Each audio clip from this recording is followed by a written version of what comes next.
السلام والصلاة والسلام على رسول الله. نتمنى الفيديو ديالي يلقاكم في احسن الاحوال. اليوم ان شاء الله غنوجد معكم واحد لو كيك صالي كيجي زوين بزاف. الا جربتوه مره تيقوني غتبقاو ديما ان شاء الله تجربوه. خليكم معايا باش تشوفوا المقادير. غنحتاج لواحد الفليفله صغيره مقطعه رقيقه، واحد البصيله حتى هي صغيره.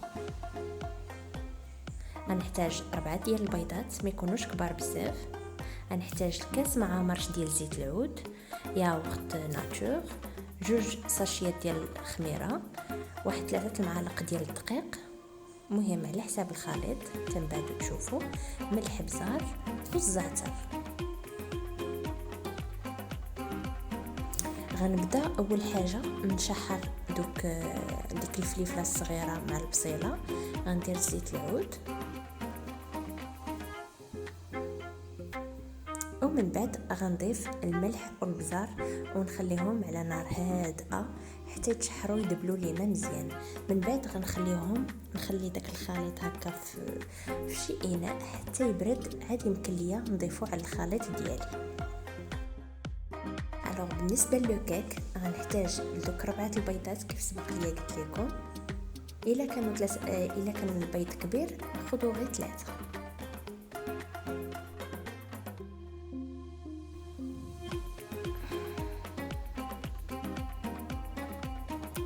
من بعد غنضيف داك ياغورت ناتور نظام بالسوس،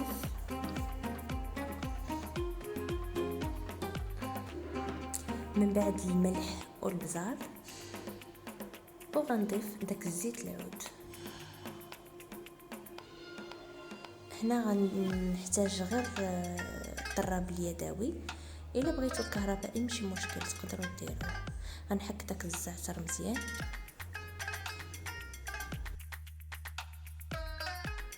من بعد غنخلط مزيان حتى يتجانسوا ليا المقادير.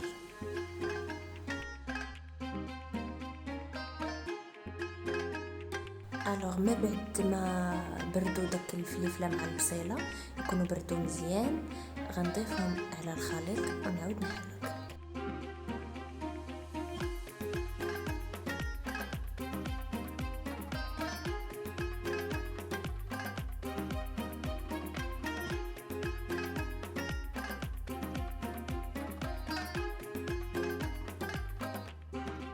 هنا ملي ناخذوا الدقيق غنحاولوا نديروا 2 معالق كبار ونحبسوا نحركوا حتى نشوفوا واش خاصنا الخليط. عاد نزيد غنضيف هنا 2 خمارات.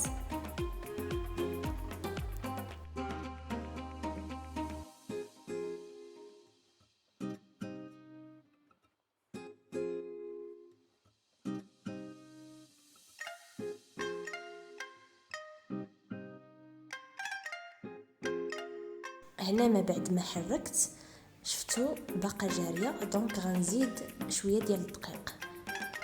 دونك هنا درت واحد في الاول 2 معالق كبار، هنا غنزيد واحد 1.5 معلقه كبار ديال الدقيق. كيف شفتوا دابا عاد عقاد ديال شويه الخليط. كيف شفتوا خصهم يجيكم بحال هكا، ما عاقد بزاف ما جاري بزاف. دونك احتاجيت ل3 المعالق ونص ديال الدقيق.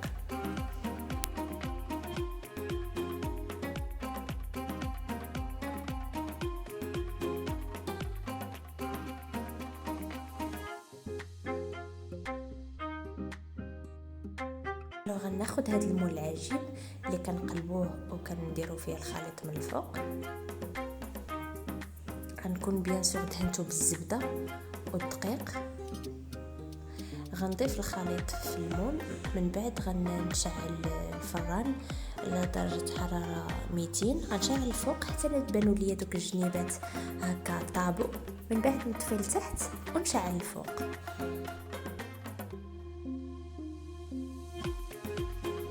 ودابا ندوز باش نوريكم باش غنديكوري لو كيك صالي ديالي. غنحتاج هنا الجبن ناتور، غنحتاج الطون ديال الزيت بيان سور، وغنحتاج هنا شاركوتري، تقدروا ديروا تعوضوه بلانشون ولا داك كاشير هكا الحار. غنحتاج المايس، وغنحتاج السوريمي، تقدروا تلقاوه في لي كرون سورفاس. غنحتاج هنا الموتزاريلا وواحد الطريف ديال البارميزان. فرomاج بيان سور اختياري، اللي عندكم ديروه، ماشي ضروري ديروا هادشي كلشي. وغنحتاج فوق الفرomاج هاد البيرسيل هكا مجفف. المهم هذا هو لو كيك من بعد ما طاب ليا. شوفوا هكا كيجي هشيش بزاف، والسمك ديالو راه كيجي بحال هكا باسكو فيه طيب معاه الفلفله وداكشي، هي اللي ما كتخليش يطلع لينا اكثر، دونك كيجي بحال هكا السمك ديالو.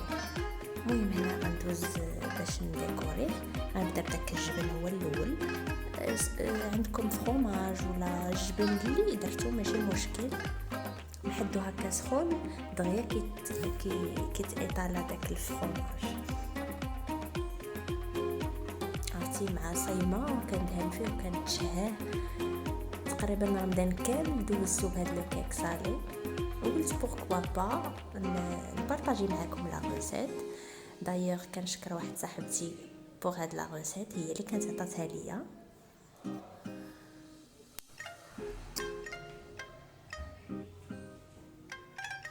صافي غنزيد هذاك الشاركوتري كيف قلت لكم من قبل. تقدروا ديروه اي حاجه عندكم، كريفيت عندكم، هذا كفته اللي بغيتو كيبقى هادشي اختياري، واللي عندكم توفر في الدار.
فوالا من بعد ما ساليت لا ديكوراسيون غندوز باش ندخلها الفران باش يذوب ليا داك الفرomاج. فوالا هذا هو الشكل النهائي. نتمنى انكم تجربوها وتردوا عليا. ما تنسونيش بالدعم ديالكم، صراحه نتوما اللي كتخليوني نزيد لقدام. تهلاو في راسكم، وما تنساوش لايك وابوني وتبارطاجيو لا فيديو مع الناس القراب ليكم. تهلاو في